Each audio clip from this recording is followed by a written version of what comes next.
Okay, Yeah. what's up next? All right. H-1B visas. This one, huge issue for the workforce. You go, then I have so many thoughts. I mean, you probably have more thoughts than I do. I just think what I found really interesting was to see the like diehard MAGA people start fighting with Elon Musk over this. And like Laura Loomer, who's this like alleged like investigative journalist, she went on Twitter and she was like, hey bud, like, or X, she was like, hey bud, like Elon Musk, I know you gave like $250 million to us, but if you're going to be worth $1 trillion, like it's not enough. And you now like changing, like saying that you're not America first. She's like, we only want to hire Americans.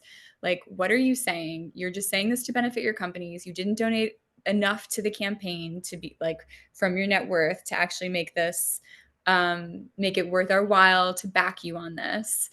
And I just thought that that piece of it was interesting where like before Trump is even in office, Elon Musk is like starting to, because he, hires a lot of like, I guess, Indian and Chinese like software and hardware engineers. So yeah, I thought that that element of it was really interesting. So I don't make it a habit to listen to Steve Bannon, but I did hear a clip of Steve Bannon explicitly threatening Elon Musk, be like, "Thank you for the money. Welcome to the team." But he was like, I'm Catholic and we love converts. But you know what a convert does? He sits Mm. back in the back of the congregation and he learns. Mhm. And it'd be a real shame if you didn't adopt that because we'd probably have to hurt you. Oh my gosh. Yeah, and like it got pretty explicit. It was like an actual like almost physical threat. And I heard that and I have my own I'm very pro immigration, but I Yeah. do hate the H-1B program because it undermines union activities Mm. routinely because no one on an H-1B visa will ever engage in union activity because they'll just have their visa non-renewed. Um, because no union can get in fast enough to beat the renewal period, right? Hmm. So any workplace with heavy H-1B workers, also those workers we do not properly certify. They're only supposed to be if you can't find that worker in the States. Yeah. And that process is a joke. Like there's that certification is nonsense. Um, I'm ranting now. I apologize. But No, but numbers. I've seen like numbers of like tens of thousands of American workers being laid off while like H-1B workers are hired. So it's like and it doesn't it's seem, yeah, it's high-end jobs. It's coders. It's I had an argument with this today.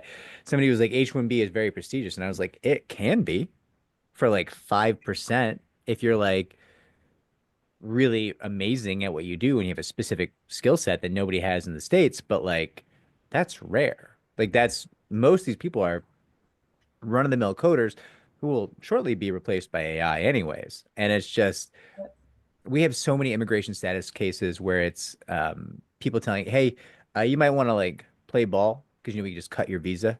Or, people on H-1B visas like to work a little harder because, it's a tenuous position, stuff like that. And it lends itself to so much abuse. It's a dirty Mhm. system.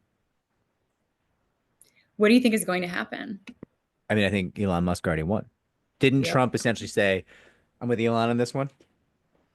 I think he did. But I still think they're going to have some falling out at some point. Oh, they have to. I think I heard Trump's already like, Elon's around a lot. Maybe can we do something about that? He's a little clingy. Of I think he just got, so I heard that he just like has rooms at Mar-a-Lago now permanently, course. which Of is course. wild. I don't like I've seen pictures of Mar-a-Lago. It doesn't look nice to me. I wouldn't No, want to be there. like it looks like a cheesy like pretend Versailles or like wannabe palace.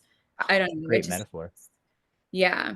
I think that it increasingly is, it does feel a little bit like a monarchy where like the Trump family is like he wants to be the king and he has his like palace advisor, Elon Musk next door to him. And um but yeah, I think that their egos are just like too, and this is one thing that makes me happy that we have like if I think if we had one powerful billionaire running everything, we would be screwed because it would just be like total like Yeah, monopoly, like dictatorship. But we have like enough competing billionaires who like all seem to believe that they're like in the Roman Empire, who are like, like they're like fighting for power.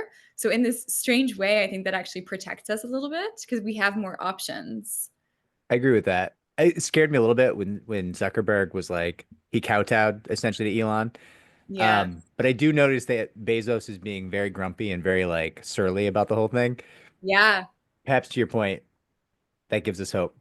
It's like a strange take, but just something I've been thinking about.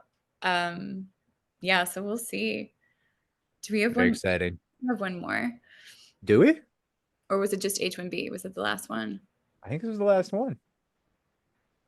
Anything you want to add? No. Okay.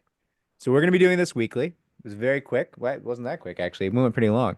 Um, I guess we're filming next week. I'll be in Europe, so that'll be interesting. And then we'll try to do this weekly. Is that the idea? Yeah, it All is. right. Very exciting. I'm thrilled for this experiment. It's great Me to have you too. on. We'll link all of your projects down below and can't wait to see you next week. Awesome. Talk to you soon, Vince.